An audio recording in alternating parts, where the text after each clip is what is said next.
Witajcie na kanale Kadamos Games. Zaczynajmy! W tym filmiku pokażę Ci, jak kupić Minecrafta, zainstalować, uruchomić, kopać, budować, przeżyć i wgrywać mody. Nauczę używać się komendy, wgrywać skiny, nawet jeśli masz już to wszystko za sobą. Oglądaj do końca, że dzisiaj jest ten dzień, w którym nauczysz się czegoś nowego. Pokażę Ci też, jak grać w kilka osób i to w świecie, który stworzyłeś sam na komputerze. Będziecie mogli zagrać wspólnie na jednym komputerze, na kilku komputerach, ale w jednym domu oraz przez internet. Dokładnie przedstawię wszystkie możliwe sposoby na grę w trybie multiplayer. Jeśli chcesz się więcej dowiedzieć o LAN, Hamachi, Essential Mod, Multi-MC, Aternos czy o serwerach zewnętrznych, dobrze trafiłeś. Okej, zaczynajmy! Ale czekaj. Jeśli chcesz pomóc się rozwinąć temu kanałowi, zostaw łapkę w górę, jeśli ten film Ci się spodoba. Nie każę Ci zrobić tego teraz, możesz to zrobić na koniec filmu, ale byłbym niesamowicie wdzięczny, bo to podbija zasięgi. Subik, łapka, komentarz. Dziękuję. Dobra, lecimy z koksem. Zaczynamy od uruchomienia dowolnej przeglądarki. Ja wybieram Edge'a, wbudowanego w Windows 11. W wyszukiwarce wpisujemy Minecraft i wciskamy Enter. Klikam w pierwszy link od góry. Jest to odnośnik do głównej strony Minecrafta. Teraz klikamy w Kup Minecraft. Tutaj do wyboru mamy dwa pakiety. Musimy zdecydować, który chcemy kupić. Pakiet Deluxe jest droższy, ale dostajemy więcej. Na przykład 1600 waluty używanej w grze. Jakieś emotikony, dodatkowe mapy, skórki czy tekstury. Generalnie mało przydatne na początek. Ja wybieram pakiet drugi, tańszy. I klikam Finalizacja zakupu. Teraz okazuje się, że aby dokończyć zakup, musimy posiadać konto Microsoft. Klikamy więc Zapisz się. Otwiera się taka sama strona jak poprzednia. Ponownie klikamy Zapisz się. Jeśli posiadamy już e-maila, z którego chcemy korzystać, możemy go tutaj wpisać. Ja stworzę nowy e-mail. Klikam więc Uzyskaj nowy adres e-mail. Pora wymyślić adres maila. Ja będę go używał tylko do gry w Minecraft. Nie ma więc większego znaczenia, jak będzie brzmiał. Przynajmniej gdybym kiedyś z jakiegoś powodu chciał używać inne konto Minecraft, nie będzie mi szkoda, że stracę maila. Może niech będzie kadamospodłoga@outlook.com. Klikam dalej. Teraz musimy utworzyć hasło. Najlepiej dość trudne, aby żaden haker go nie odgadł.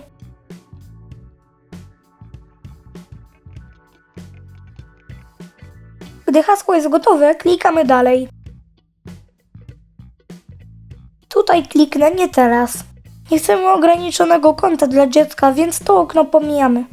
Klikamy dalej. Teraz Microsoft sprawdza, czy na pewno jestem człowiekiem, a nie robotem zakładającym niepotrzebnie konto. Muszę więc na szybko rozwiązać kilka prostych zadań.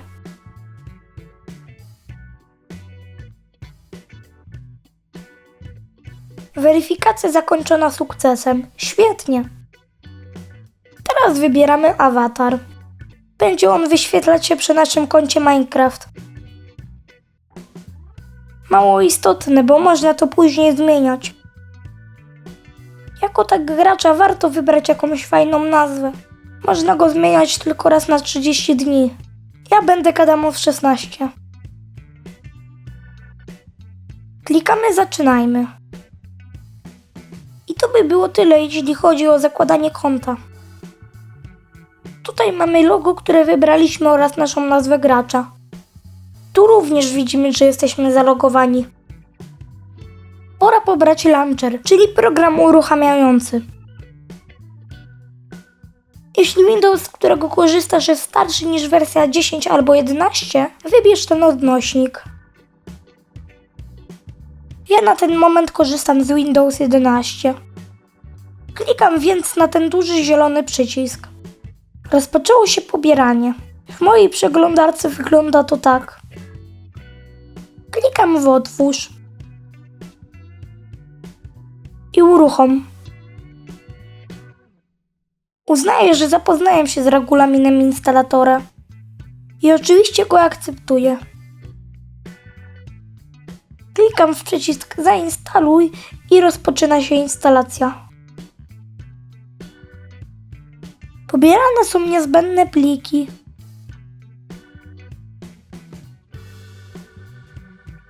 Jak widzimy, instalacja zakończyła się pełnym sukcesem. Do dzieła. Program startujący grę uruchamia się. Jednocześnie sprawdza, czy w internecie dostępne są aktualizacje.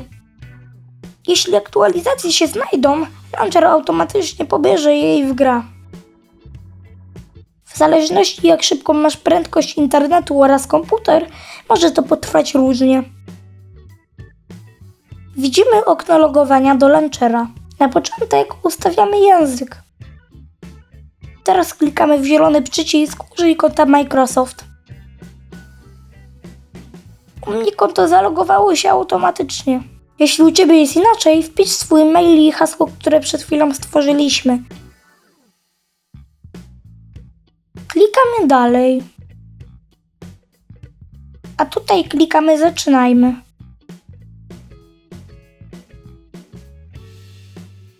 Pancernik sobie biegnie, a my patrzymy i czekamy.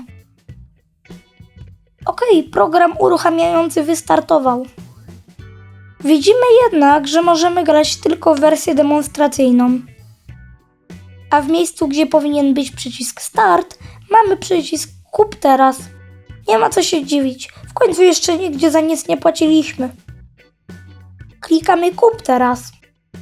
Ponownie pojawiają się dwie opcje pakietów i płatności, a ja wybieram tę tańszą.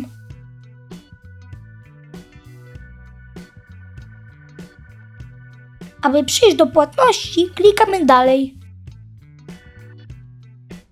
Chcę zapłacić kartą, więc klikam w tę opcję, aby podać dane karty. Spokojnie, jest to bezpieczne. Możesz zapłacić też bonem upominkowym ze sklepu. Uzupełniam kolejno wszystkie niezbędne dane. Niestety jest trochę do uzupełnienia. Ja podaję nieprawdziwe dane, ale Ty musisz oczywiście podać prawdziwe. No i mieć odpowiednią sumę pieniędzy na koncie. Jeszcze tutaj.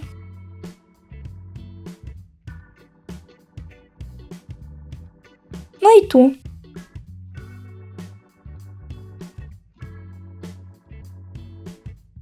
I klikam Zapisz. Czekamy aż przemieli. Nie sugeruj się tym, że widzisz tutaj logo Xboxa. Cały proces ma niewiele wspólnego z konsolą. Jeśli wszystko się zgadza, potwierdzam zakup przyciskiem Kup.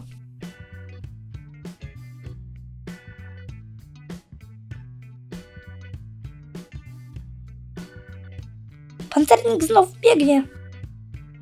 Po raz kolejny jesteśmy w launcherze. Tym razem widzimy tutaj piękny zielony przycisk Graj. Znikło też okienko zachęcające do zagrania w wersji demo. O tutaj. Jak można zauważyć, kupiliśmy wersję Java. W cenie otrzymaliśmy też wersję Bedrock znaną z konsol. Jak to rozpoznać? Wersja Bedrock pod logiem Minecraft nie ma nic. Natomiast wersja Java ma napis Java Edition.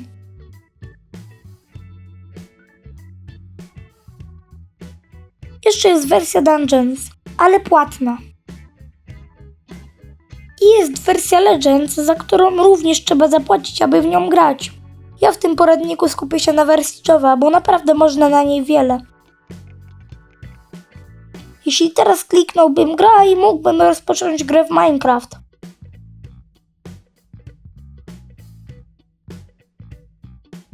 Tak wygląda prawidłowo uruchamianie się gry.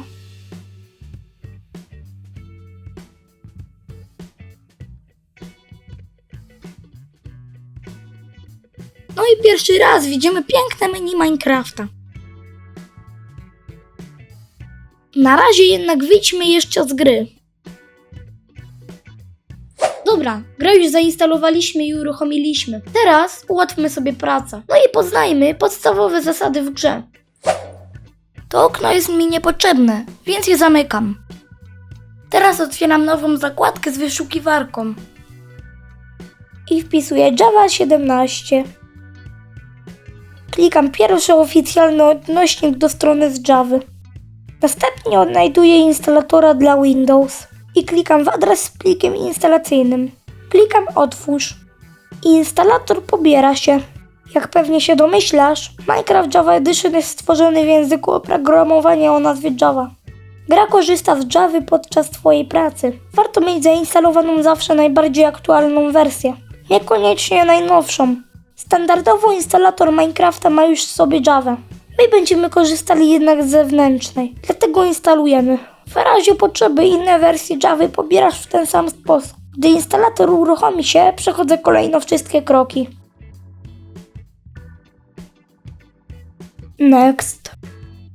Next.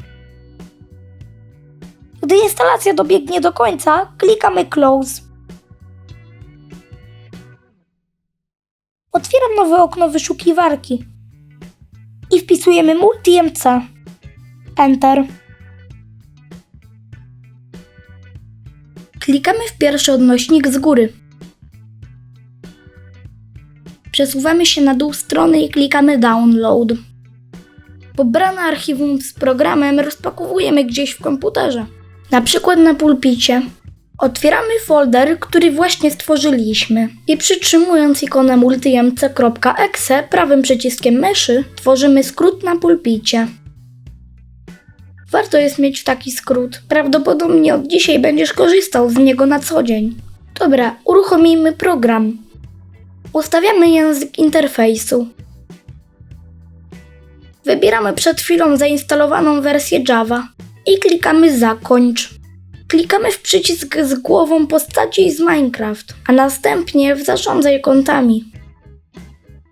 Pokazał się ogromny kod QR.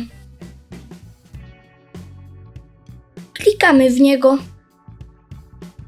Otwiera się strona, gdzie powinien już być wpisany kod, tak jak u mnie.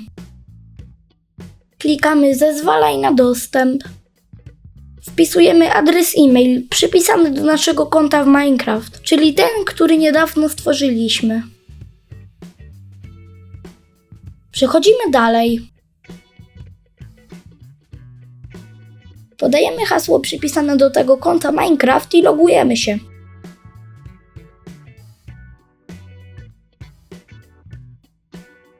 Tu możemy kliknąć Nie. Konfiguracja zakończona. Możemy zamknąć tę stronę. Jak widać, konto zostało dodane. Jeśli Twoje rodzeństwo również kupiło konto Minecrafta i gra na tym samym komputerze, skonfiguruj w taki sam sposób również jego profil. To tutaj pojawi się kolejne konto. Pamiętaj, każdy użytkownik musi kupić swoje konto Minecraft. Może na szybko dodajmy drugie konto, klikając tutaj. Ponownie klikamy w duży kod QR. Klikamy Zezwalaj na dostęp. Uwaga, tym razem nie wpisujemy hasła. Logujemy się natomiast przy użyciu maila kolejnego gracza, na przykład siostry. Moja siostra ma już swojego maila w Microsoft. Nie muszę więc tworzyć nowego maila. Uzupełniam tylko odpowiednio pole i klikam dalej.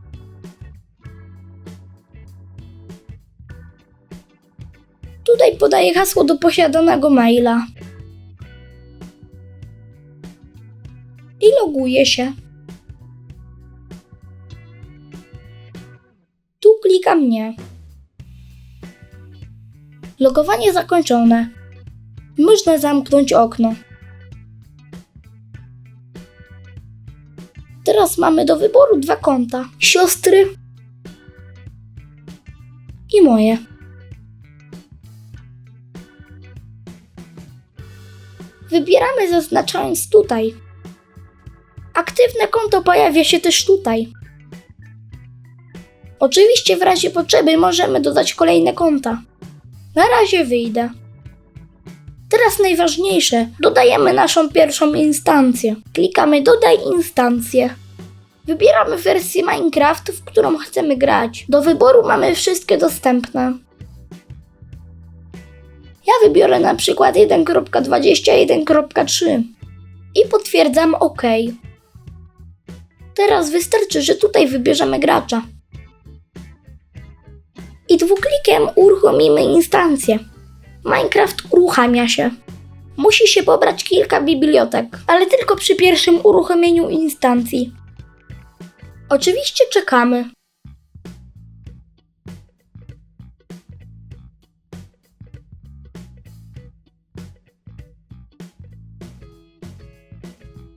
No i mamy Minecrafta.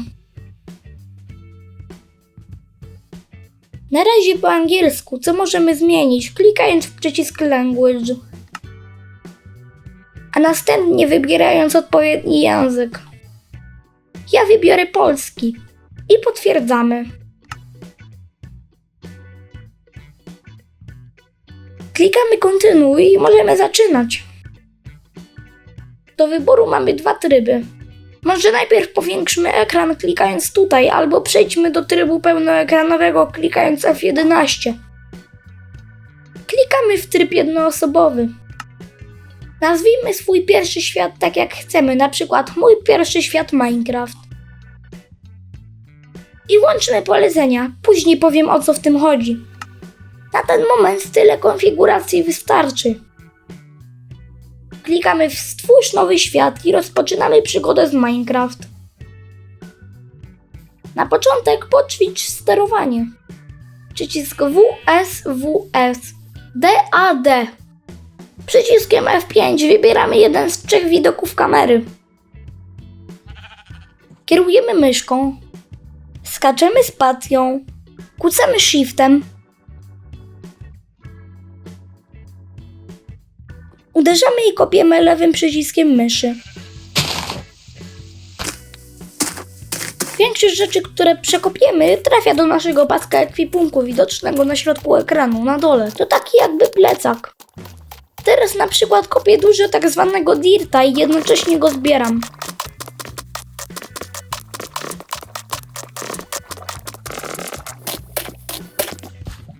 Teraz w ten sam sposób kopię drewno. Tak, w Minecrafcie można kopać drewno. W rzeczywistości ekwipunek jest znacznie większy. Mogę do niego zajrzeć klikając klawisz E. Jeśli zebrane przedmioty, czyli itemy w jakiś sposób mi przeszkadzają lub chcę zmienić ich kolejność, mogę dowolnie poprzestawiać je w tym okienku. Po podręcznym ekwipunku przemieszczam się scrollem od myszki oraz klawiszami od 1 do 9. Podświetlona kratka oznacza, że przedmiot w niej widoczny trzymamy w ręku. Budujemy prawym przyciskiem myszy, możemy klikać go za każdym razem, ale też przytrzymać. Zbudujemy na szybko prosty domek z tego, co już zebraliśmy.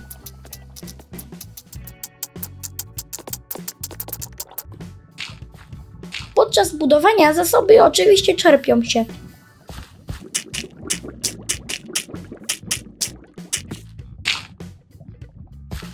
No, wyszedł mi piękny domek. Po kliknięciu przycisku E mamy też okienko do wytwarzania.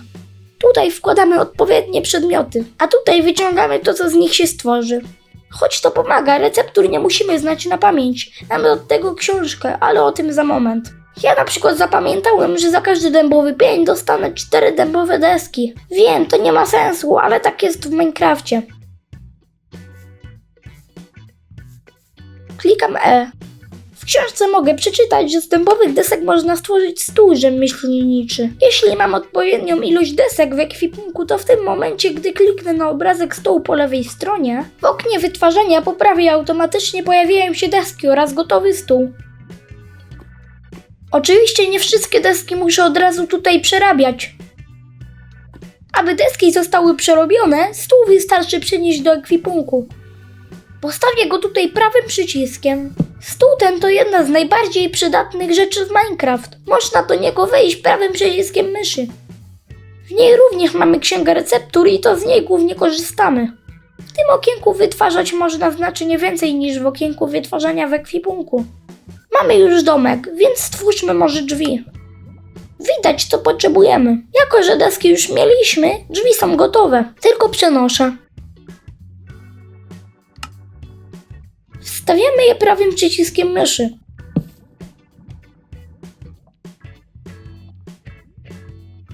Otwieramy i zamykamy też prawym. Teraz do domku przydałaby się jeszcze łóżko. Pamiętam, że do stworzenia łóżka potrzebna jest wełna. Biegnę więc na łowy. No i są owieczki. Niestety muszę je zniszczyć.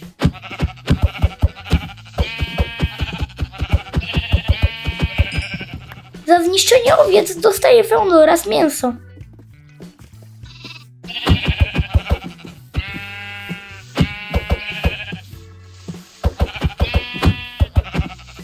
Niestety każdy kolor owcy to wełna w innym kolorze. W sumie logiczne.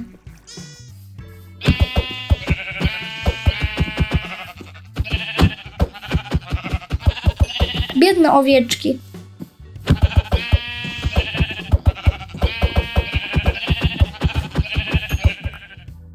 Przydałaby się jeszcze jedna biała wełna. Jedno łóżko to 3 wełny tego samego koloru. O, jest trzecia, ale miałem szczęście.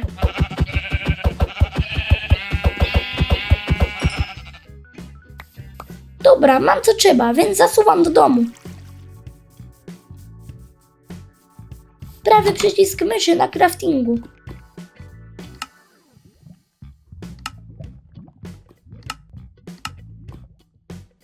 No i craftuję łóżko zgodnie z recepturą.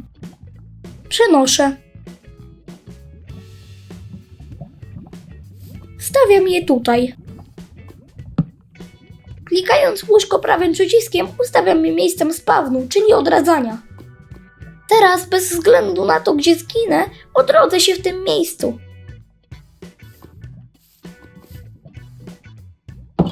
Pozwiedzajmy trochę.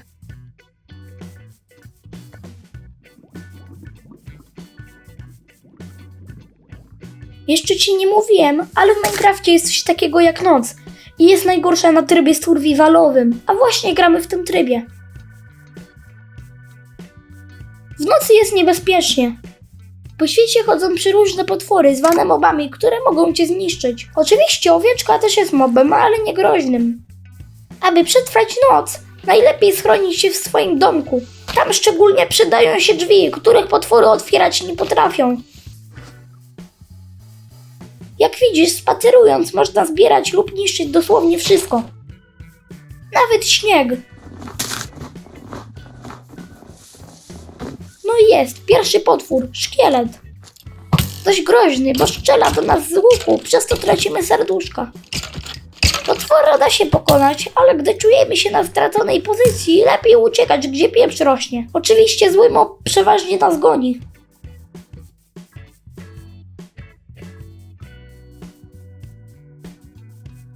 O nie, następny. Ledwo żyje.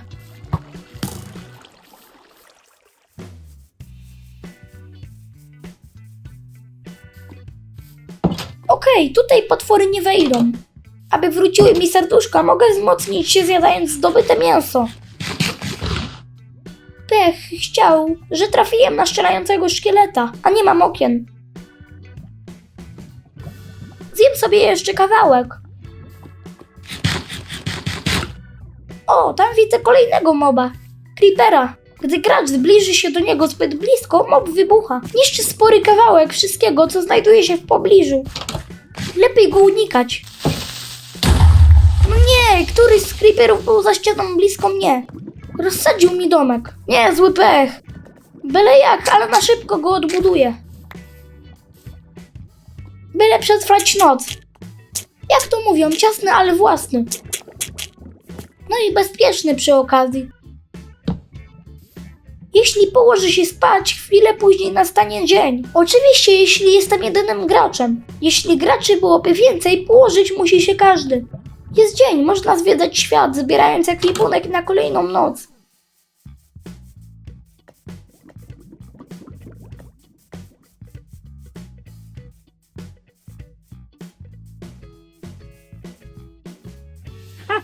A co to? No nie, trafiłem na wieźmę, która obrzucała mnie miksturami z trucizną. I to w biały dzień. Nawet nie zdążyłem uciec. No i tyle. Ewidentny pech. Tym bardziej, że jeśli ktoś cię zniszczy, gubisz cały swój ekwipunek. Jeśli pamiętasz, gdzie to było, możesz ewentualnie pójść w miejsce, gdzie cię zniszczyło i spróbować pozbierać to, co wypadło. No i tyle, wiesz już wszystko, co na początek niezbędne. Resztę odkryjesz sam, podczas gry. Nie wiem, czy wiesz, ale w Minecrafcie można używać komendy, które znacznie nam ułatwiają grę. W tym dziale pokażę ci, jak używać komendy. Spokojnie, nie bój się, to proste. Spójrz. Okej, chwilę wcześniej zniszczyła nas wiedźma, dlatego jak widać w ekwipunku mam zupełnie pusto. Niby fajnie, bo możemy iść szukać wszystkiego na nowo, ale spróbujmy zrobić to łatwiej. Tak jak wspomniałem, w Minecrafcie mamy kilka trybów gry. Dotychczas graliśmy na trybie survival, teraz zamieńmy go na tryb kreatywny. Do tego musimy użyć komend. Aby wywołać wiersz wpisywania komend, na klawiaturze naciskamy przycisk slash. To ten, który przeważnie jest w tym samym miejscu, co znak zapytania. Na dole pojawia się taki ciemniejszy pasek. Zaczynamy pisać i widzimy, że gra podpowiada nam słowa, w które możemy kliknąć myszką. Teraz naciskamy spację i pojawiają się nam komendy, które możemy użyć w połączeniu z komendą poprzednią. Podobnie jak wcześniej, komendę można przepisać lub kliknąć myszą. Ja chcę zmienić tryb na kreatywny, więc kliknę tutaj, a następnie wciskam Enter. Widzę informację, że tryb gry został zmieniony. Teraz klikając przycisk ekwipunku, czyli E, widzimy, że nasz ekwipunek jest wypełniony po brzegi. Oczywiście wszystko możemy używać do woli. Jest tutaj wszystkiego bardzo dużo, więc początkowo ciężko się odnaleźć. Jeśli wiemy, co konkretnie potrzebujemy, możemy to wpisać w wyszukiwarkę. Ja na przykład wyszukam kolorowy beton i przerzucam go teraz do ekwipunku podręcznego. Jeszcze jakieś schody. I wychodzę wciskając Escape. Okej, stwórzmy sobie coś na szybko. Niech będzie coś poniżej poziomu ziemi.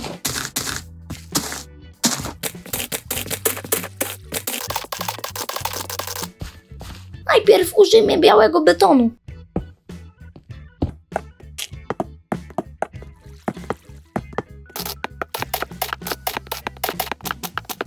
Wykopmy troszkę głębiej.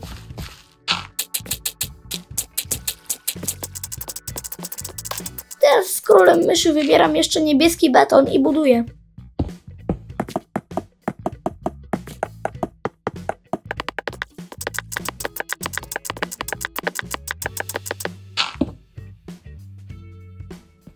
No dobra, jak ja teraz stąd wyjdę? Skoczyć mogę tylko na jeden blok. No tak, na trybie kreatywnym mogę kliknąć dwukrotnie spację, a następnie ją przytrzymać. Dzięki temu unoszę się coraz wyżej. Powoli niżej można zejść, przytrzymując Shift, a klikając szybko dwukrotnie spację spadam. W trybie kreatywnym nie tracę serduszek życia, bo ich nadzwyczajnie nie ma w tym trybie. Nie muszę się również bać potworów. Okej, pobudujmy coś jeszcze.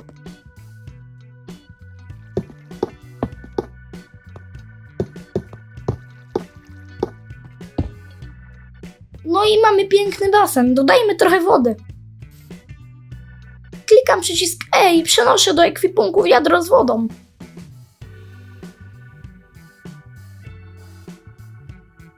Klikam w różnych miejscach prawym przyciskiem myszy.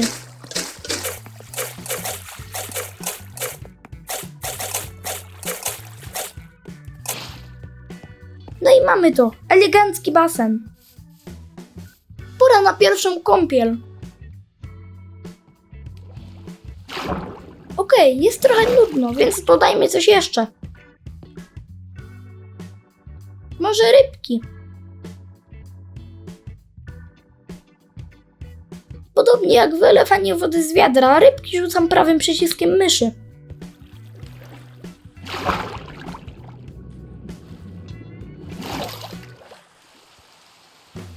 Jeśli w grze zacznie padać deszcz, możemy go usunąć komendą Weather Clear. Spróbujmy. Przypomnę, wciskamy slash i piszemy. Weather Clear. Zatwierdzamy Enterem. Przydaje się znajomość angielskiego. Super, udało się.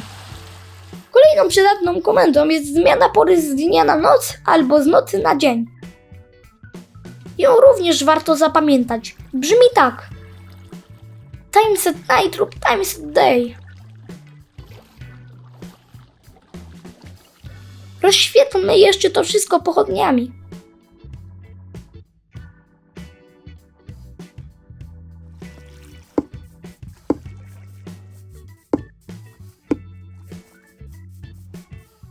I żeby było bardziej egzotycznie, wrzućmy rybką towarzysza.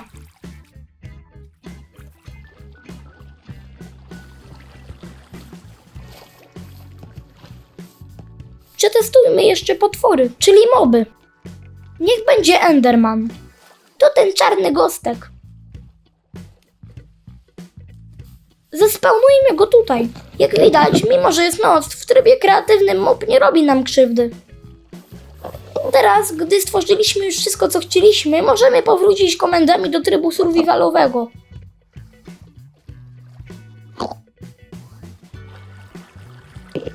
Pojawiły się serduszka i zniknął ekwipunek poza podręcznym. Podejdźmy do moba. Widać, że patrzy już na nas inaczej i zaczyna iść w naszym kierunku. No nic, uciekajmy. Enderman to mob, któremu nie można patrzeć w oczy. Uważajcie, jeśli popatrzycie. Wtedy się wkurzy. Jest nasz domek. Warto wiedzieć, że do stosowania komend nie trzeba mieć trybu kreatywnego. Ważne, aby podczas tworzenia serwera włączyć opcję zezwoleń na używanie komend. Wspomniałem o tym w 16 minucie filmu. Może w ramach ćwiczeń przywróćmy komendom dzień. Timeset day i wciskamy Enter. Gdy jest dzień, niektóre ze złych mobów się spalają. Aha, pamiętaj też, że grając w Minecraft możesz w każdym momencie opuścić grę. Nie stracisz nic z tego, co dotychczas zdobyłeś.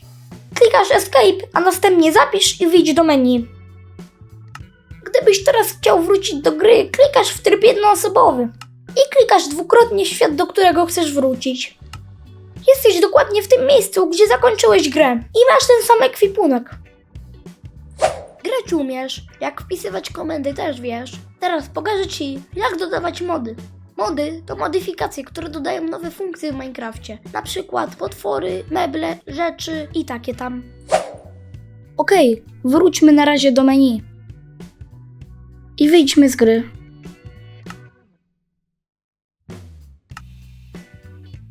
Pozamykajmy stare okna i przejdźmy do YouTube'a. W YouTube wyszukajmy na przykład najlepsze mody do Minecraft meble. Kliknijmy w pierwszy lepszy filmik i poszukajmy jakiś fajny mod, który nas zainteresuje.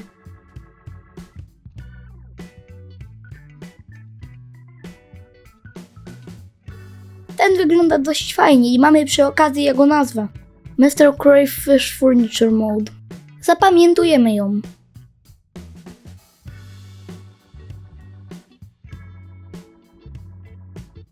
Jest sporo mebli, a załóżmy, że na tym nam zależało. Otwieramy nowe okno przeglądarki z wyszukiwarką. Wpisujemy nazwę moda, którą widzieliśmy w filmiku.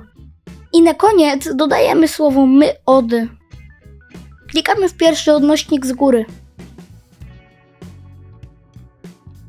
Możemy obejrzeć obrazki czy po angielsku poczytać o modyfikacji.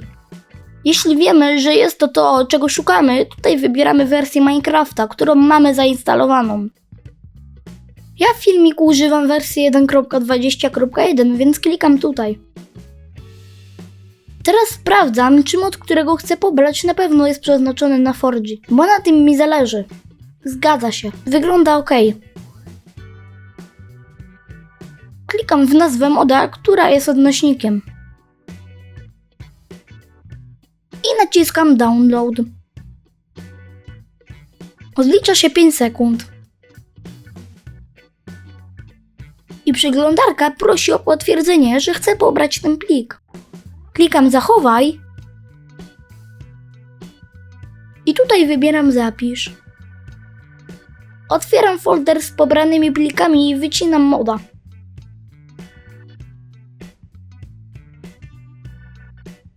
Przechodzę na pulpit. Tworzę nowy folder dla modów. I nazywam go Mody Minecraft.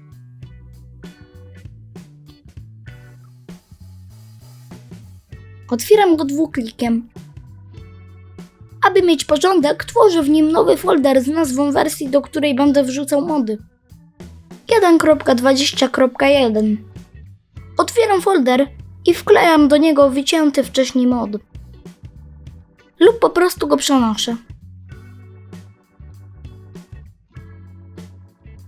To okno mogę już zamknąć. Przechodzę do Multi-MC. Tutaj widzę, że wersja mi się nie zgadza. Mody ściągłem na wersję 1.20.1, a mam Minecrafta w wersji 1.21.3. W Multi-MC miejsca jest sporo, dodaję więc nową instancję Minecrafta, klikając o tutaj. Wybieram wersję 1.20.1. Klikam OK. Żeby się nie myliło, klikam prawym przyciskiem na jedną z ikonek. I zmień ikonę. Wybieram dowolną. Mając zaznaczoną instancję, klikam w Edytuj instancję.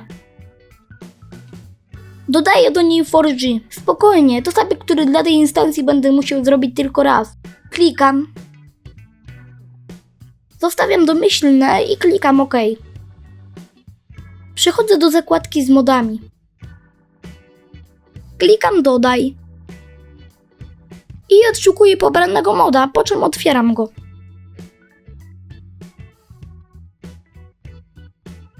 Zamykam. Jak widać, mamy tutaj wybranego użytkownika, a tutaj dostępna wersja gry. Użytkownika zostawiam i wybieram wersję gry 1.20.1. Klikam 2 razy. Gra uruchamia się. Chwilkę czekam. Mogłoby okazać się, że potrzebuję jeszcze ustawić odpowiednią wersję Java, ale na razie spróbuję bez tego.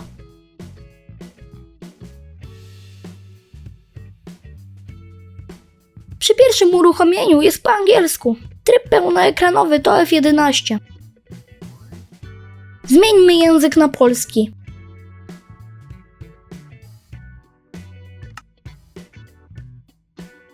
Klikam kontynuuj.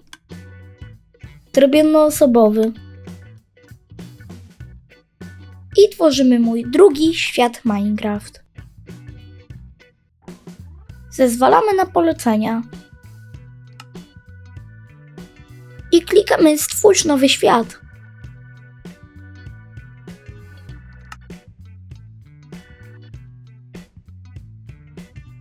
Jak widać, świat już jest, a my możemy zagrać. Aha, jeśli uważasz, że dobrze byłoby widzieć szerzej, naciskamy Escape, klikamy ustawienia i przesuwamy suwak w dowolne miejsce. Gotowe.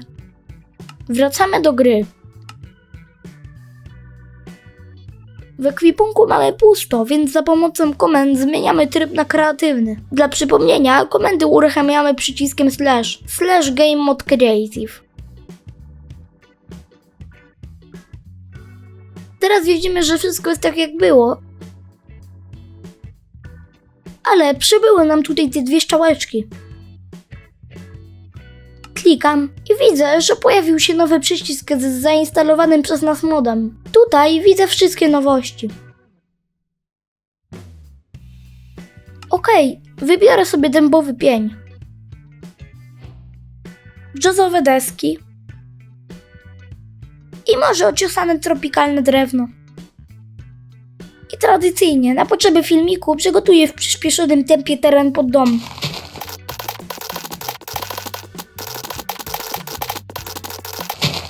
O, cześć świnko! Teraz szybko wybuduję podłogę a la fundament.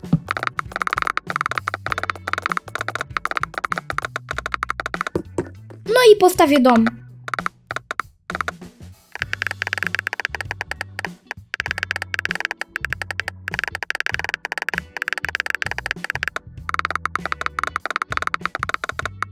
Jest dość ciemno, więc oświetlmy pochodniami. Wstawmy drzwi. I jakieś szyby jako okno. Jedna tu i druga tutaj. Drzwi niech będą w tym miejscu.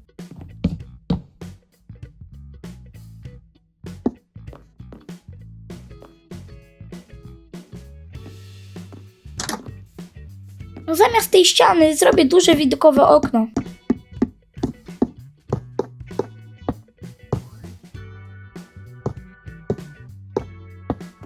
Troszkę szersze.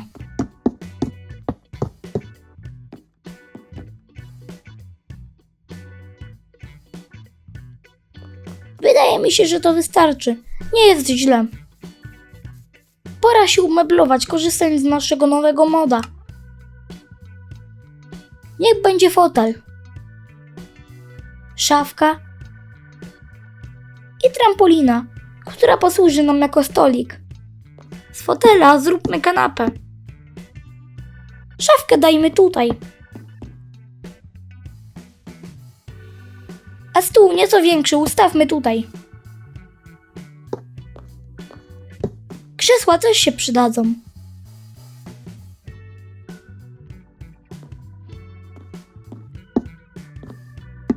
Okej, stół zmniejszę. Może jeszcze coś na zewnątrz. Niech to będzie drewniana ławka.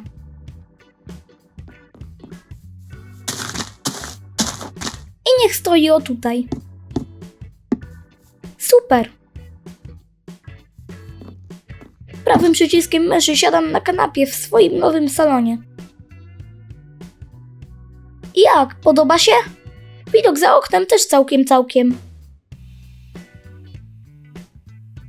Dobra, mody już działają, ale smutno tak siedzieć sobie samemu na kanapie. Dobra, pora na dział o multiplayerze, czyli o grze dla kilku graczy. Zaczynajmy! Spróbujmy dodać kolejnego gracza. W tym celu naciskam Escape. Zapisuję i wychodzę z gry.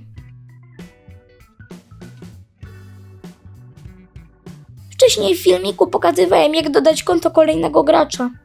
Widać, że mamy tutaj dwóch. Z jednej instancji gry jednocześnie może korzystać tylko jeden gracz. Ja chcę, aby dwóch graczy mogło zagrać jednocześnie w wersji 1.20.1. Kopiuję więc instancję, zmieniając jednocześnie nazwę kopii.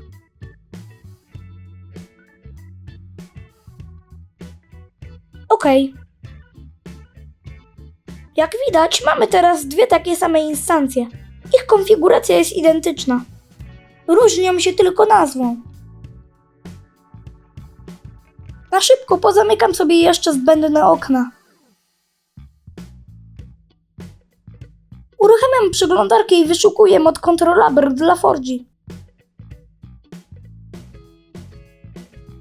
Ponownie korzystam ze strony z modami o nazwie Kurs Forgi. Wybieram, do jakiej wersji Minecrafta potrzebuję mod. 1.20.1. Wybieram najnowszą pasującą wersję. I pobieram. Czekam kilka sekund. I potwierdzam, że chcę pobrać ten plik. Zapisuję go. Wracam do wyszukiwarki i wpisuję nazwę kolejnego moda. I wpisuję framework mod 4G. Ponownie klikam w pierwszy link z góry. Nie widzę wersji Minecraft, którą używam, więc klikam zobacz wszystko. View all. Tutaj odszukuję swoją wersję, w tym wypadku 1.20.1 i klikam w nią. Musi być dla Forgi. Klikam tutaj i czekam 5 sekund. Framework to mod, który często jest potrzebny, aby inne mody działały, dlatego go pobieram. Pobierany plik zapisuję, a następnie przechodzę do folderu z nowo pobranymi modami. Przeglądarkę zamykam. W celu utrzymania porządku pobrane mody przenoszę do wcześniej utworzonego folderu z modami. I mogę pozamykać. Uwaga, bo to dość istotne. W naszym przypadku chcemy, aby dwóch graczy mogło zagrać na jednym, tym samym komputerze, jednocześnie. Gracz pierwszy ma sterować za pomocą klawiatury i myszki. Natomiast gracz drugi za pomocą joysticka lub pada podłączonego do komputera przez port USB. Grę dla gracza pierwszego możemy już uruchomić. Pamiętamy przy tym, aby wybrany był odpowiedni gracz i instancja. Uruchamiam dwuklikiem.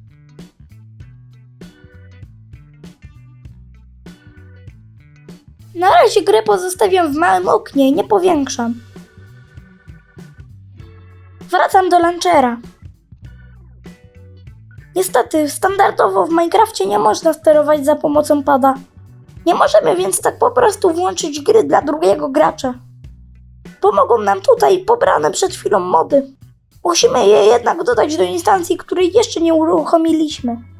Mając ją zaznaczoną, klikamy w edytuj instancję. Wybieramy mody loadera. I dodajemy mody z lokalizacji, gdzie je wcześniej zapisaliśmy. Klikam otwórz. Tutaj kolejna ciekawostka. Jeśli nie chcę w danym momencie używać któregoś z modów, nie muszę go usuwać. Wystarczy, że odhaczę niebieski ptaszek i mod będzie nieaktywny. Ja chcę użyć wszystkie, więc pozostawiam je aktywne i klikam zamknij. Wybieram drugiego użytkownika. I uruchamiam dwuklikiem drugą instancję. Jak widać, mamy teraz uruchomionego Minecrafta dla 2 graczy. Okienka możemy ułożyć dowolnie, ale najlepiej gdybyśmy mieli przy komputerze 2 monitory. Zakup drugiego, na przykład używanego monitora, to nieduży koszt. W jednym z okien dwuklikiem uruchamiamy wcześniej stworzony przez nas świat.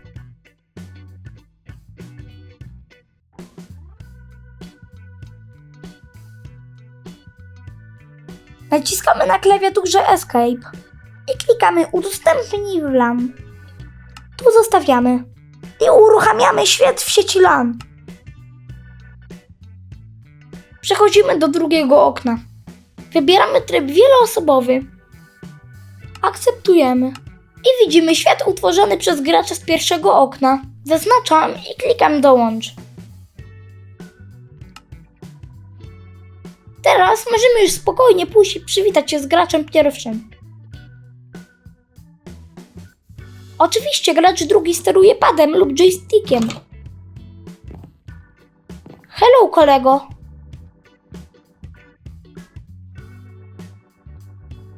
Razem razi.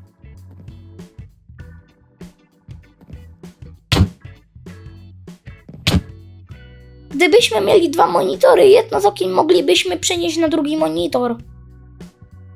Grałoby się fajniej.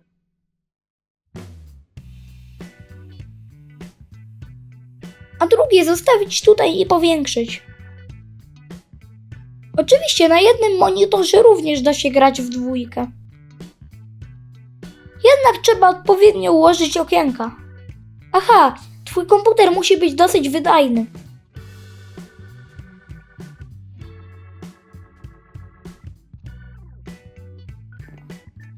Jeśli teraz gracz, który utworzył serwer, rozłączy się z serwera gry, zostanie wyrzucony również gracz drugi. A ten tutaj serwer po odświeżeniu przestanie być dostępny. Okej, myślę, że już wszystko wiemy. Mogę wyjść z obydwu gier i pozamykać okna. Launcher Multi-MC zostawmy włączony. Dobra. Wiesz, jak już grać na jednym komputerze, ale może masz w domu 2 komputery lub komputer i laptopa. Posłuchaj. Sprawdźmy, do jakiej sieci Wi-Fi jest podłączony nasz komputer. Jak widać, nazwa sieci, z którą jesteśmy połączeni, to Dragon T. Aha, jeśli korzystasz z komputera stacjonarnego, który jest bezpośrednio połączony z routerem za pomocą przewodu, nie musisz być połączony z siecią Wi-Fi. I tak jesteś wpięty do sieci, którą router rozsyła za pomocą Wi-Fi. Pora na zabezpieczenia Windowsowe. Kliknij w Start na dolnym pasku, a następnie wyszukaj Firewall i wybierz Zapora i ochrona sieci. W Windows 11 widzimy coś takiego. W zależności od Windowsa, którego używasz, opcje mogą wyglądać nieco inaczej. Jak można zauważyć, zapory są aktywne. Deaktywujemy kolejno wszystkie. Tak. Jeżeli pozostawilibyśmy zapory aktywne, nasz komputer nie pozwalałby łączyć się ze sobą innemu komputerowi w domu, czyli w naszej sieci LAN, na przykład laptopowi. Oczywiście, gdy skończymy grać, dla bezpieczeństwa możemy przywrócić zapory.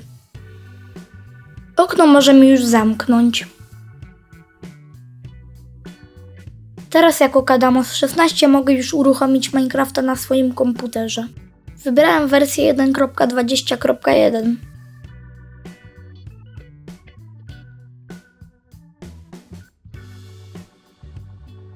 Menu gry uruchomiło się, a ja mogę powiększyć okno, albo przejść do trybu pełnoekranowego wciskając na klawiaturze przycisk F11. Wybrałem tryb jednoosobowy. Uruchamiam świat, który wcześniej razem stworzyliśmy.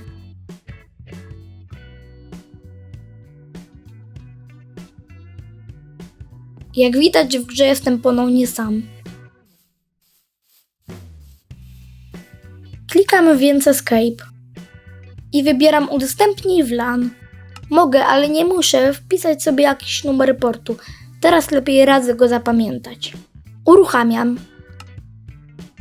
W tym momencie w naszej domowej sieci powstał jakby serwer Minecrafta. Inni gracze połączeni z tą samą siecią Wi-Fi mogą do niego dołączyć. Pamiętaj, że nie mówię tutaj o innych graczach z internetu. Okej, załóżmy, że jestem teraz na laptopie brata, z którym chciałbym pograć. Uruchamiam launcher Multi-MC. Nazwa jego konta Minecraft to Knypix. Stworzył też sobie instancję Minecrafta z taką samą wersją jak u mnie, czyli 1.20.1. Sprawdzę jeszcze, czy ma wrzucone takie same mody jak te na moim komputerze, inaczej nie moglibyśmy grać razem. Okej, zgadzają się. No tak, nie ma 4G, zainstaluję więc.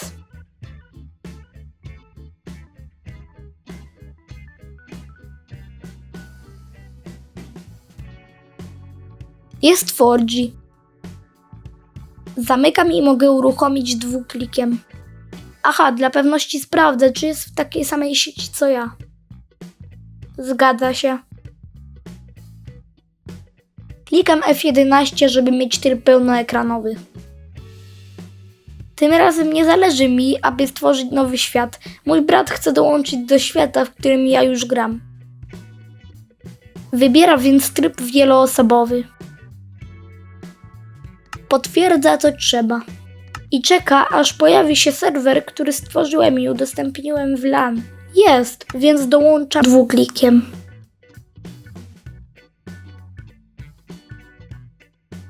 No i jesteśmy. Niestety, każdy z nas w innym miejscu. Możemy spróbować się odszukać, co zwykle nie jest trudne. Zawsze pojawiamy się dosyć blisko siebie. Ale możemy też za pomocą przycisku slash przejść do wiersza komendy i wpisać TP, a następnie kliknąć w nazwę gracza, obok którego chcemy się znaleźć. I Enter. Okej, jesteśmy w tym samym miejscu. Możemy zacząć wspólną zabawę.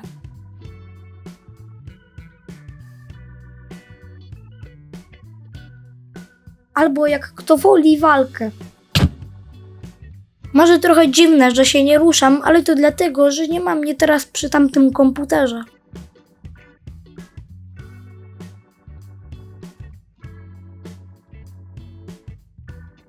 Dobra, na chwilę się rozłączymy. Czasami zdarza się tak, że serwer, który uruchomiłem, nie wyświetla się na liście serwerów u pozostałych graczy, którzy chcieliby do niego dołączyć. Dla niektórych bywa to problemem nie do przeskoczenia. W tym wypadku mogę bezpośrednio wpisać adres serwera. Aby jednak go poznać, muszę wrócić do swojego komputera, czyli do tego, gdzie postawiłem serwer. Okej, jestem.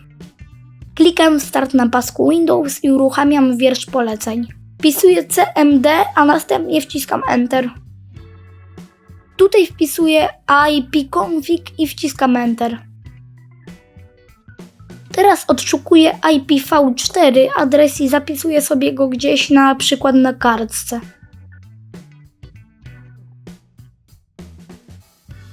Następnie wracam do laptopa brata. Okej, jestem przy laptopie brata. Wpisuję tutaj adres swojego komputera. No tak, gdy uruchamiałem u siebie serwer, wpisałem numer portu. Jeśli nie pamiętasz gdzie, cofnij sobie filmik. Teraz wpisuję ten numer po dwukropku. I dołączam.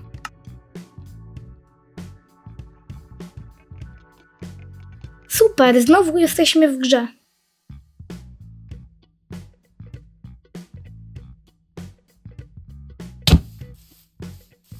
A z mojego komputera wygląda to tak.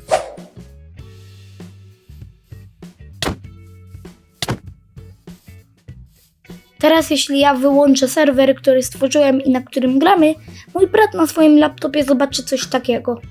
Utracono połączenie, to oczywiste, skoro serwer został wyłączony.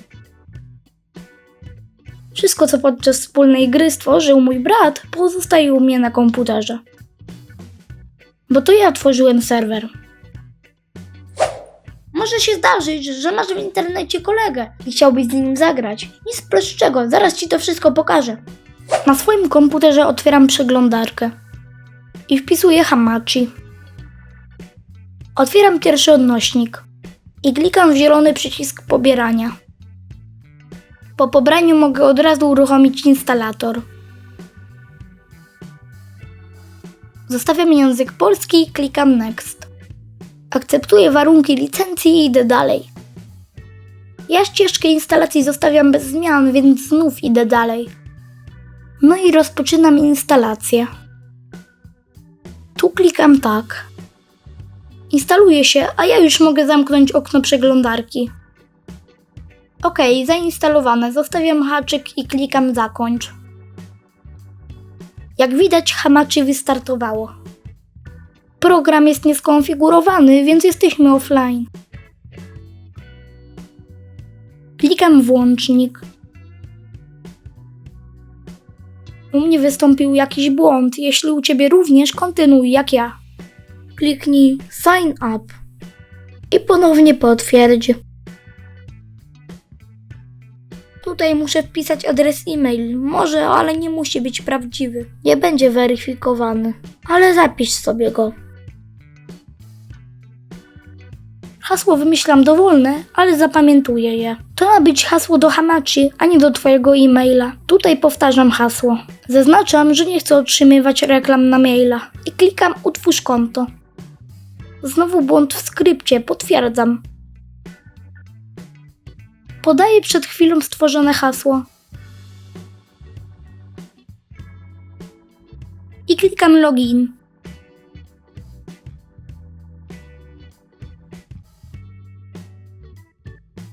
Ten komunikat upewnia mnie, że wszystko jest OK. Klikam Utwórz nową sieć. Jako ID sieci podaję dowolną nazwę. Na przykład sieć serwer. Oczywiście Ty podaj inną, bo nazwy nie mogą się powtarzać. I wymyślam jakieś krótkie hasło, na przykład 1, 2, 3. Powtarzam hasło. I tworzę serwer. Widzę zielone kółeczko, co znaczy, że sieć aktualnie działa. Jestem jednym z 5 możliwych do połączenia użytkowników sieci. Teraz jestem przy laptopie kolegi, który mieszka w innym mieście, ale jest połączony z internetem. Fanatyk Tarzana, hehe. Widać, że jest połączony z internetem. Kolega chwilę wcześniej ściągnął już Hamachi i zainstalował tak jak ja. Nie utworzył jedynie sieci. Teraz musi uruchomić program i kliknąć Dołącz do istniejącej sieci. Musi podać nazwę sieci, którą ja przed chwilą stworzyłem u siebie oraz hasło 123, które również stworzyłem. I kliknąć Dołącz. Widać, że laptop dołączył do sieci, jest nas już z 2 z 5. Na chwilkę wracam na swój komputer. Widzę, że do mojej sieci dołączył drugi użytkownik o nazwie Laptop. Korzystając z okazji, mogę u siebie uruchomić już Minecrafta. Wersja 1.20.1 i użytkownik Kadamos16. Klikam 2 razy.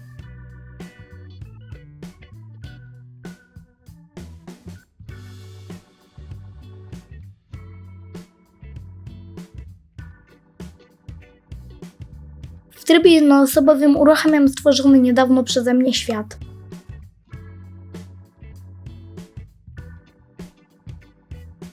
W świecie jestem sam. Naciskam na klawiaturze Escape i wybieram Udostępnij w LAN. Zapamiętaj ten numer portu. I uruchamiam świat. Wygląda, że u mnie wszystko poszło prawidłowo. Teraz wracamy do komputera kolegi. Jestem. Jego nazwa użytkownika w Minecrafcie to True. W programie ma też skonfigurowaną taką samą wersję Minecrafta jak ja, czyli 1.20.1. W swojej instancji ma wybrane również takie same mody i forge jak ja. Może uruchamiać grę.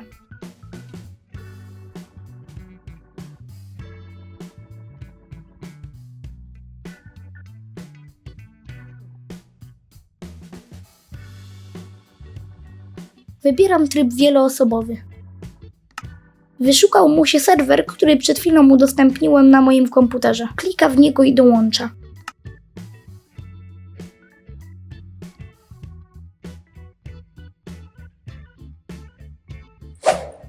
Teraz wróciłem na swój komputer.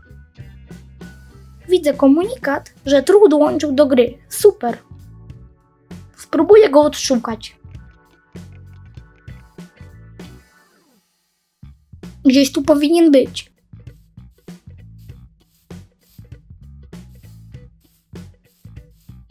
O jest, gagatek. Tyłem chodzi dziwak. Mówiłem już, że to fanatyk Tarzana? A jaki waleczny. Czasami bywa tak, że mimo, że zrobiliśmy wszystko prawidłowo, nasz serwer nie wyświetla się u kolegi. Po prostu mieli i nic się nie dzieje. W takim wypadku kolega może kliknąć w tutaj serwer i wpisać tutaj dowolną nazwę dla naszego serwera. Na przykład serwer kolegi. Tutaj pojawia się problem, bo kolega prawdopodobnie nie zna adresu naszego komputera z serwerem. Musi więc przejść do programu Hamachi, przez który przed chwilą połączyliśmy nasze komputery w sieć. Kolega klika na nas prawym przyciskiem myszy, czyli tutaj, i kopiuje adres IPv4. Teraz może wrócić do Minecraft i wkleić tutaj skopiowany przed chwilą adres IP. Może użyć skrótu przycisków Ctrl i V. Niestety to nie wszystko. Kolega musi wpisać dwukropek, a następnie wpisać numer portu. Jeśli się nie mylę, było to 50026. Wpisywałem go przed chwilą na swoim komputerze, gdy udostępniałem grę w sieci LAN. Jeśli nie pamiętasz gdzie, cofnij kawałek mój film. Wróćmy na szybko do pełnego ekranu. I kolega klika, że gotowe. Teraz stworzony serwer powinien pojawić się tutaj u kolegi. Jest jeszcze na szaro, co znaczy, że w trakcie wyszukiwania na podstawie wpisanego przez kolegę adresu. OK, pojawiły się kolory oraz opis. To znaczy, że kolega zrobił wszystko tak jak powinien. Teraz może kliknąć w serwer, a następnie dołączyć do gry. Uruchamia się. Oczywiście, jeśli kolega wyjdzie w międzyczasie z gry, może w każdym momencie ponownie wejść w tryb wieloosobowy. Na liście serwerów dalej będzie widoczny mój serwer, do którego kolega może dołączyć. Aby mieć pewność, że serwer jest dostępny, wystarczy, że ma on opis oraz zielone ikonki po prawej. Oczywiście, jeśli w którymś momencie ja wyłączę grę na swoim komputerze, tutaj u kolegi pojawi się czerwony napis: nie można połączyć z serwerem. Jeśli teraz spróbuję dołączyć do gry, wszelkie próby połączenia będą nieskuteczne. Myślę, że nic więcej nie muszę tutaj tłumaczyć. Aha, jeszcze coś. Grając ze znajomymi przez internet, kup sobie słuchawki i mikrofon, a następnie ściągnij aplikację Discord. Myślę, że to obecnie najpopularniejszy komunikator dla graczy. Grasz i jednocześnie rozmawiasz. Polecam, a tym bardziej jeśli masz 2 ekrany. Mam nadzieję, że poradzisz sobie z instalacją, bo nie będę tego opisywał. W razie co, szukaj porad na YouTubie.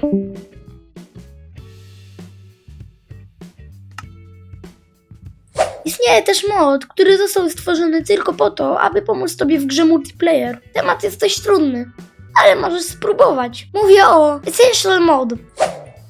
Tym razem otwieram wyszukiwarkę i wpisuję Essential Mode. Wchodzę na stronę Course4G i odszukuję mod przeznaczony dla Forge i Minecrafta w wersji 1.20.1. Bo taką wersję gry używam.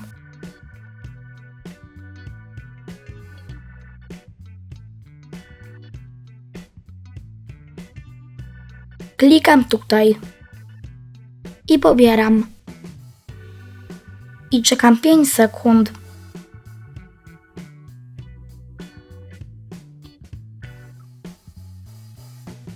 Zapisuję go.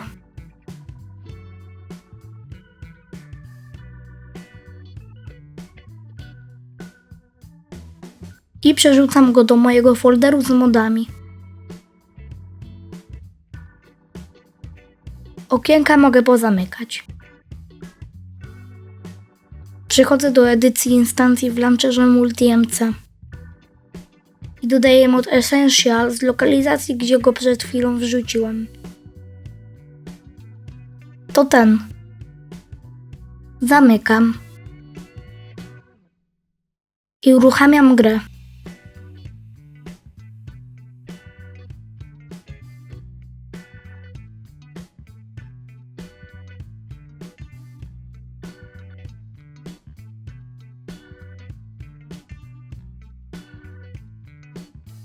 Za sprawą moda menu bardzo się zmieniło. Przybyło naprawdę sporo przycisków. Tu i tu. Ale o tym za chwilę.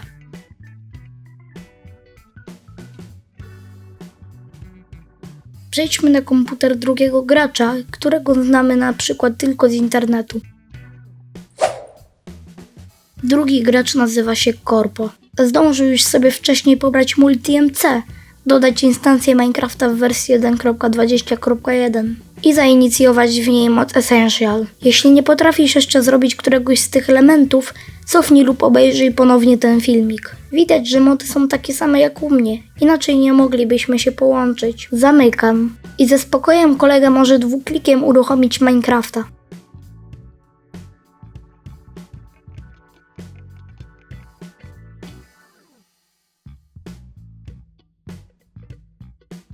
Jak widać, u kolegi menu jest rozwinięte równie jak u mnie.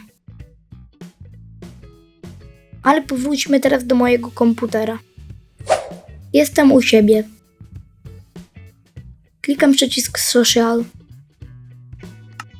Wybieram niebieski przycisk z ludzikiem. I wyszukuję nazwę kolegi. Corpo. Klikam Add, czyli dodaj. Na dole widzimy, że do kolegi zostało wysłane zaproszenie do znajomych. Przejdźmy na komputer kolegi z sieci. Na komputerze kolegi widzimy, że dostaliśmy zaproszenie do znajomych. Oczywiście akceptujemy.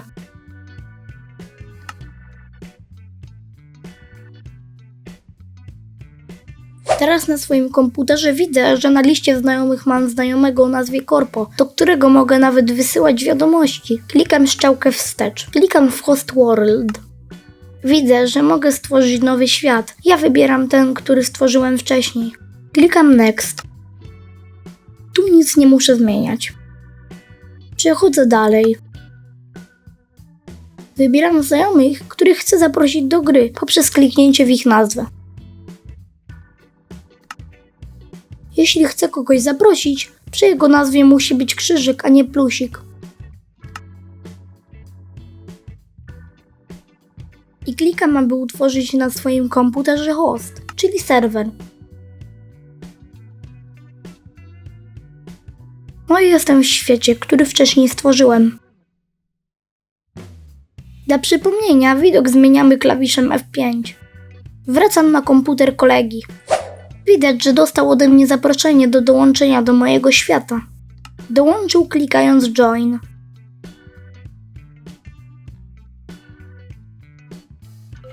Chwilę później w grze jest już nas dwóch. Nie licząc oczywiście mobów.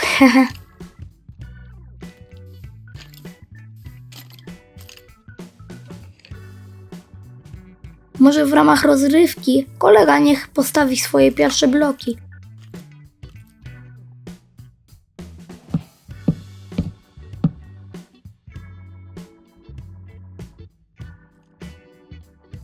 Aha, może się okazać, że przypadkiem nie uda nam się zaprosić do gry kolegi w momencie uruchamiania serwera.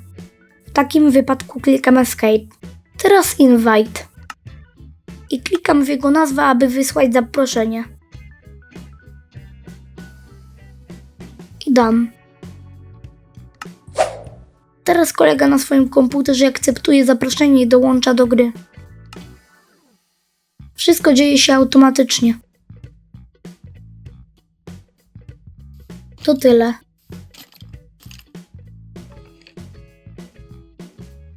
Istnieje stronka, na której możesz stworzyć swój własny serwer, ale taki, który będzie leżał w sieci. Może nie jest on jakiś super wydajny, ale na początek, w sam raz, mówię o Aternosie. Jedziemy z tematem. Uruchamiam przeglądarkę. Wpisuję Aternos. I klikam w odnośnik pierwszy z góry. Będąc już na stronie, klikam w przycisk Graj. Teraz na szybko zarejestruję się klikając tutaj. Tutaj wymyślam nazwę użytkownika.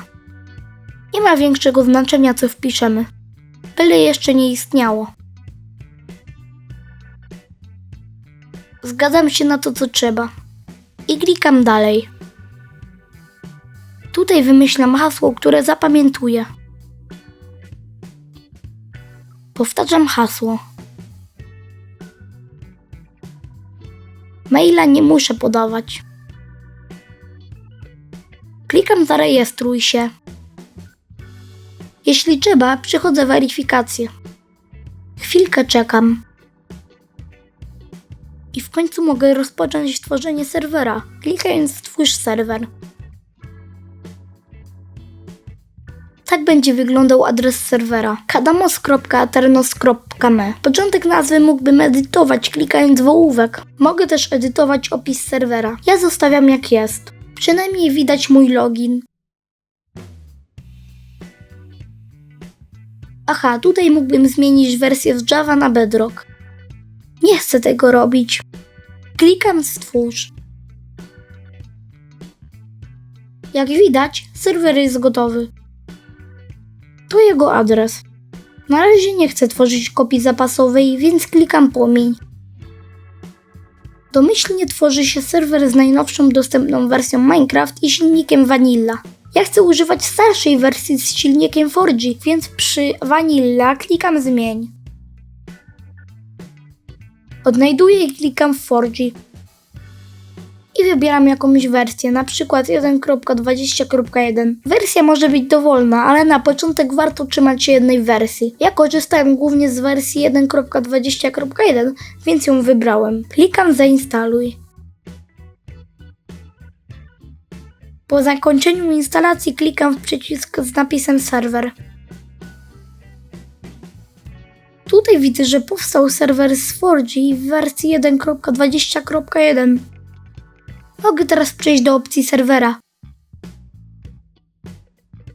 Tutaj mogę skonfigurować kilka podstawowych rzeczy. Na przykład jaka maksymalna ilość graczy może przebywać jednocześnie na serwerze. Tutaj klikam, by zapisać. Mogę ustawić domyślny tryb na serwerze. Ja wybiorę kreatywny. Nie muszę zapisywać. Więcej opcji przetestujesz sobie później. Klikam ponownie w napis serwer. Uruchamiam serwer klikając w zielony przycisk. Akceptuję umowę licencyjną. Serwer uruchamia się. Zwykle trwa to dość długo. Nie ma tu znaczenia, jaki masz komputer i prędkość internetu. Jeśli potrzebujesz, możesz nawet zminimalizować to okno.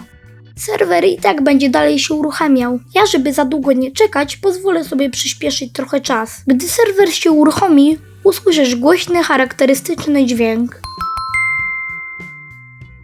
W narożniku ekranu pojawi się też komunikat. Tutaj widać, że serwer jest online. Tutaj odlicza się czas, jest bardzo ważny. Jeśli na serwer nie wejdzie żaden gracz, a ten czas minie, serwer wyłączy się. Aby ponownie grać, będzie trzeba po raz kolejny go uruchomić. Pamiętaj, że serwer może uruchomić tylko ta osoba, która założyła go na stronie Aternos. Uruchomienie serwera nie oznacza, że jesteś już graczem. Teraz skopiuję sobie adres serwera, ten tutaj. Klikam. Minimalizuję wszystko i przechodzę do Minecrafta. Uruchamiam taką samą wersję, dla której stworzyłem przed chwilą serwer na Aternosie.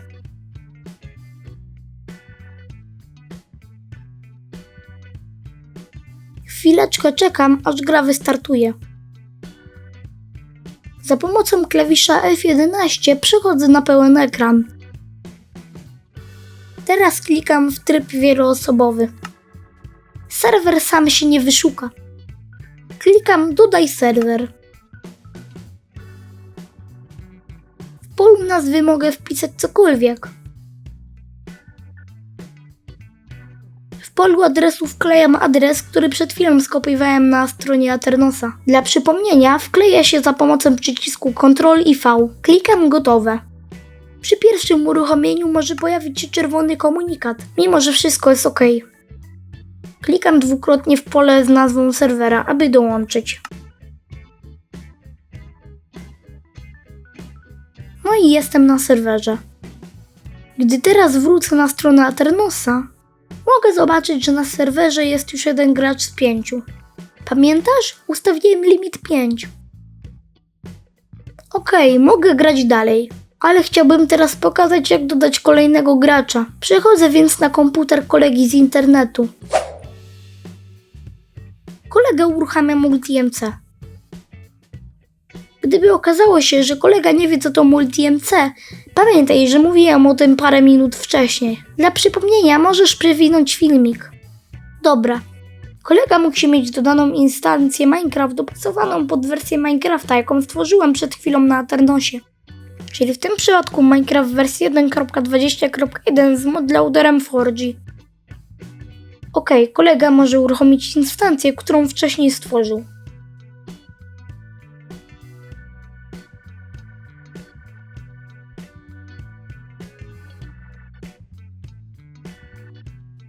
Tutaj musi wejść oczywiście w tryb wieloosobowy. Teraz klika w Dodaj serwer. Tutaj wpisuję dowolną nazwę dla serwera.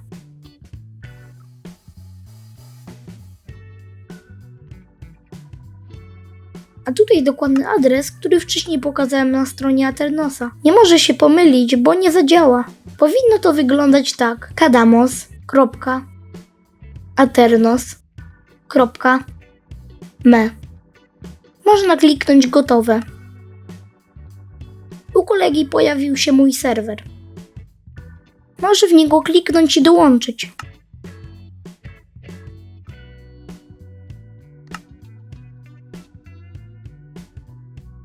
No i działa. Jesteśmy razem w grze. Możemy wspólnie rozpocząć przygodę.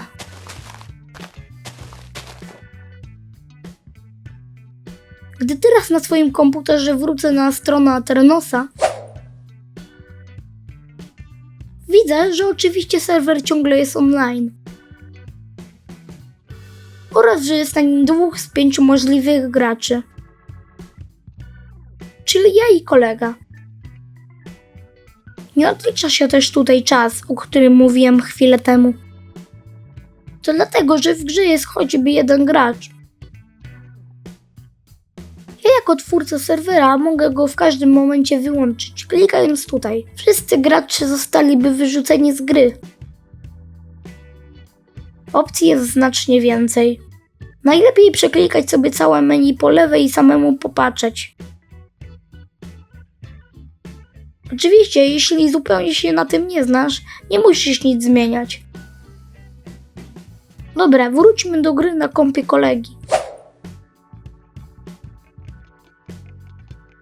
Pamiętasz, jak wspominałem, jak działają komendy w Minecraft? Niestety kolega ma zablokowaną możliwość pisania komend. Dlatego napisy są na czerwono.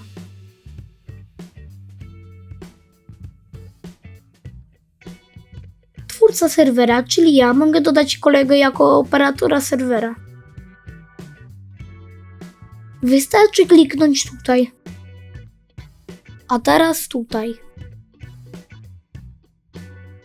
Wpisuję nazwę kolegi. I klikam dodaj. W tym tym momencie mój kolega stał się operatorem. Jak widać, kolega może już wpisywać komendy. Ma uprawnienia jak ja. Teraz na przykład wpiszę komendę robiącą dzień. OK. Gdy teraz kolega wyjdzie z gry do menu, serwer dalej będzie dostępny. To oczywiste. Na razie wyjdziemy całkowicie. Teraz wróćmy do mojego komputera. Na serwerze jestem sam. Ale ja również wyjdę z gry. Serwer jeszcze istnieje, choć ja, jedyny gracz, wychodzę całkowicie. Serwer jest online, a graczy jest 0 z 5. Tutaj jednak widzę, że zaczął odliczać się czas. Przeważnie około 3 minut. Jeśli czas ten minie, serwer zatrzyma się. Przypomnę, jedyną osobą, która będzie mogła go ponownie włączyć, to administrator, który go stworzył. W tym przypadku ja. Oczywiście mogę zatrzymać serwer w dowolnym momencie. Wystarczy kliknąć tutaj. No i ostatni sposób na granie ze znajomym. Serwer zewnętrzny. Ten temat jest bardzo szeroki. Serwerów jest tysiące. Ja ci pokażę losowo wybrany. Lecimy! Jak widać, nasz serwer Aternos jest teraz offline. Nic dziwnego, przed chwilą go zatrzymaliśmy. Teraz otwieram kolejną zakładkę z wyszukiwarką. I wyszukuję nice serwery.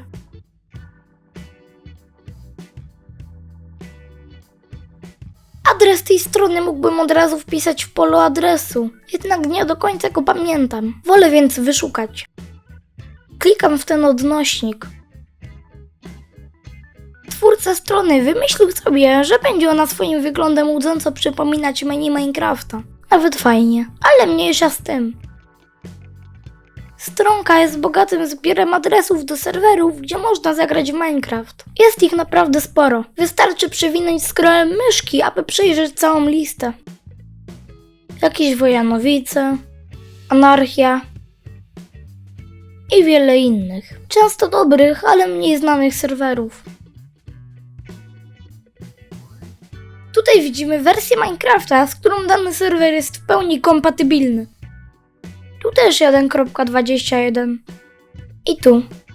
Czasami kompatybilne wersje są też podane w opisie serwera, tak jak tu. Albo tu. To, że nie widzisz swojej wersji Minecrafta tutaj przy opisie serwera, wcale nie oznacza, że serwer na pewno nie będzie u ciebie działał.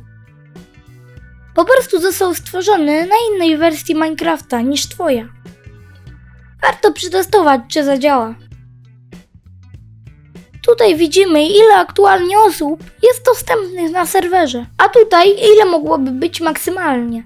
Analogicznie tu. Czy tu.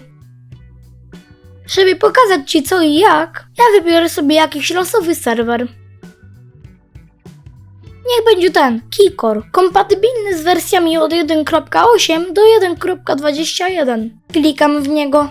Tutaj widzę bardzo podobne dane jak na stronie poprzedniej.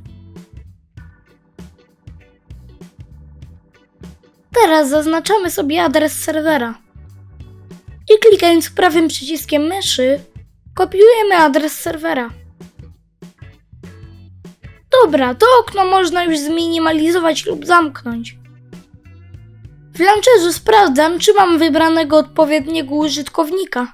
I dwuklikiem uruchamiam Minecrafta w wersji 1.20.1. Teraz klikam na tryb wieloosobowy. Aha, tu widzimy, że Aternos nie odpowiada. W końcu przecież jest wyłączony. Tutaj system próbuje nam wyszukać jakieś inne serwery. My musimy natomiast kliknąć dodaj serwer. I tutaj wpisać dowolną nazwę. Na przykład Keycore. Adres serwera jest bardzo istotny. Na szczęście skopiowaliśmy go już na stronie najserwery.pl. Wystarczy, że wkleimy za pomocą przycisków Ctrl i V.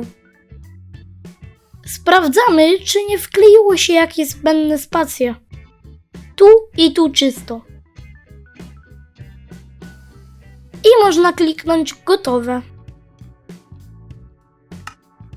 Jak widać, nowy serwer wskoczył już na listę i jest dostępny.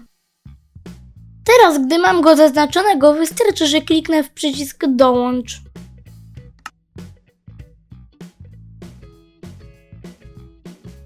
Jesteśmy.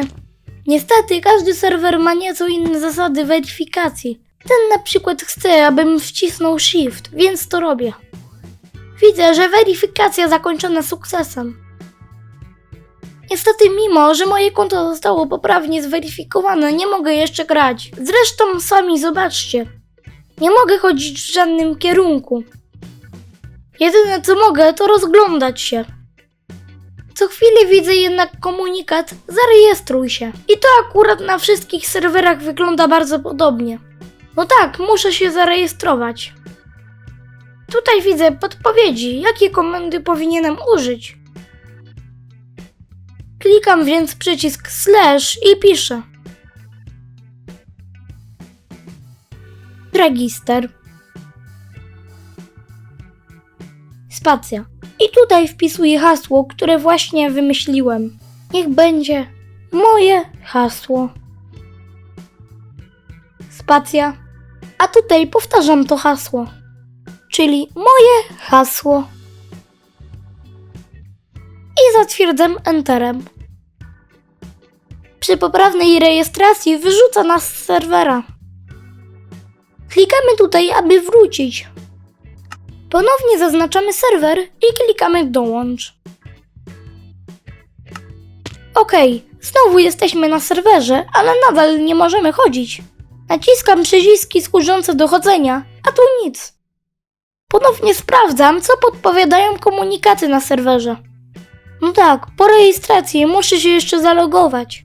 Klikam slash i piszę. Login. Spacja. A następnie wpisuję hasło, które wpisywałem 2 razy przy rejestracji. Czyli moje hasło. I zatwierdzam Enterem. Hasło zaakceptowane, więc logowanie powiodło się. Rzeczywiście, mogę chodzić po lobby. Na większości serwerów w lobby porozstawiane są przeróżne bumperki. Wiele z nich reprezentuje różne tryby gry w Minecraft. Na przykład Survival, One Block, Free for All, Free Build i wiele innych. Mogę teraz podejść do dowolnej postaci i w nią kliknąć, aby przynieść się do oferowanego przez nią trybu gry. Ale jeśli jestem w dowolnym innym miejscu w naszym lobby oraz trzymam w ręku kompas, tak jak widzisz, mogę kliknąć prawym przyciskiem myszy. Wtedy widzę w jednym miejscu wszystko, co reprezentują tamte bumperki. Wszystkie tryby gry. Aby w któryś wejść, wystarczy kliknąć. Ja wybiorę Free Build. No i super. Przeniosło mnie w miejsce, gdzie mogę sobie kopać i budować do woli. Co chcę i czym chcę.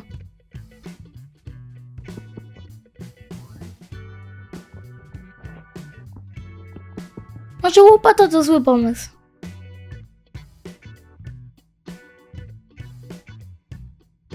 Jeśli w taki sam sposób jak przed chwilą pokazywałem, na serwer dołączy jakiś twój kolega albo koleżanka, możecie bez problemu razem się spotkać. Wystarczy, że kolega kliknie slash, a następnie napisze TPA i z rozwijanej listy wybierze mój login, w tym przypadku Kadamos 16 i potwierdza Enterem.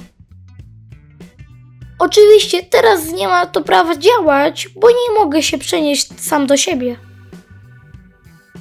Mogę jednak przenieść się do dowolnego gracza, który aktualnie jest w grze. Nie muszę go znać. Jednak gdy potwierdzę komendę, do gracza zostanie wysłana moja prośba z zapytaniem, czy pozwala mi się do niego przenieść. To od niego zależy, czy ją postanowi zaakceptować.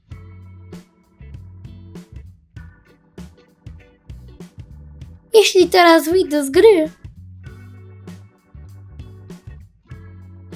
a następnie ponownie do niej wejdę, jest spora szansa, że nie będę musiał już ponownie się logować.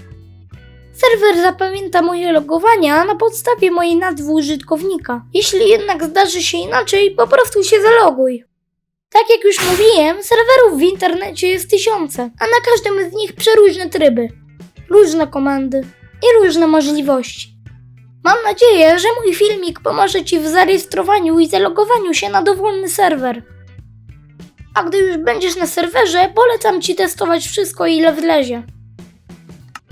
Aha, pamiętaj, że mój filmik jest stworzony na Minecrafcie w wersji premium, czyli płatnej.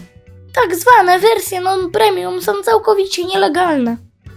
Jeśli nawet w jakiś sposób uda Ci się zalogować na dany serwer, jest spora szansa, że nie wszystko będzie działać prawidłowo. Pamiętaj, nie ma czegoś takiego jak prawdziwy Minecraft, ale za darmo. Wspieraj twórców gier, które lubisz. Nie mam prawa. Działaj legalnie. Tym bardziej, że za Minecrafta płacisz tylko raz, na zawsze. Na początku obiecałem Ci jeszcze instrukcję, jak wgrać skiny. No to zobacz. Wracamy do przeglądarki. Otwieramy nową zakładkę z wyszukiwarką i wyszukujemy Minecraft Skins. Widzimy wiele stron, które przeważnie są bardzo podobne do siebie. Oczywiście większość z nich zawiera przeróżne skiny. Mi już kiedyś do gustu najbardziej przypadła ta strona, więc do niej przechodzę. Widzimy już pierwsze skiny. W wyszukiwarce możemy wyszukać kolejne. Ja jednak sobie jakieś wylosuję, klikając tutaj. Jeszcze raz. I ponownie.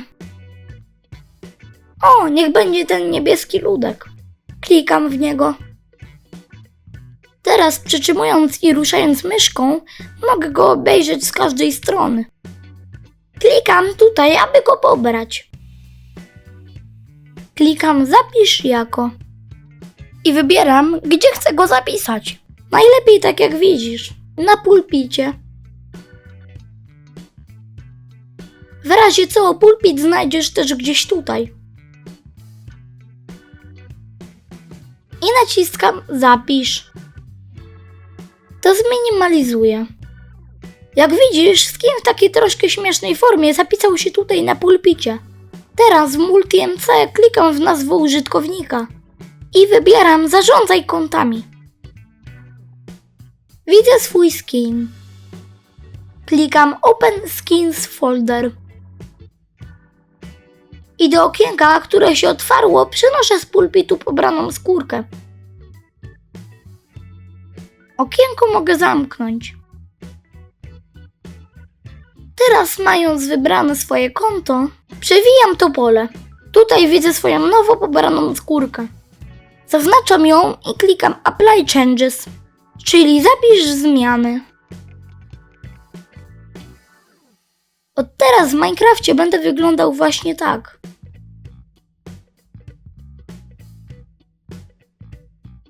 Okno mogę zamknąć. Jak widzisz, ikonka z moją twarzą jeszcze się nie zaktualizowała. Ale gdy wyłączę Multi-MC, a następnie je włączę, widać, że mam już inny skin. Jeśli zechcę, mogę w każdym momencie przejść do zarządzania kontami i zmienić tutaj skin na dowolnie inny. To wszystko. Proste, prawda? Dobra, to koniec. A ty nie zapomnij subskrybować i zostawić komentarz. Pa, pa!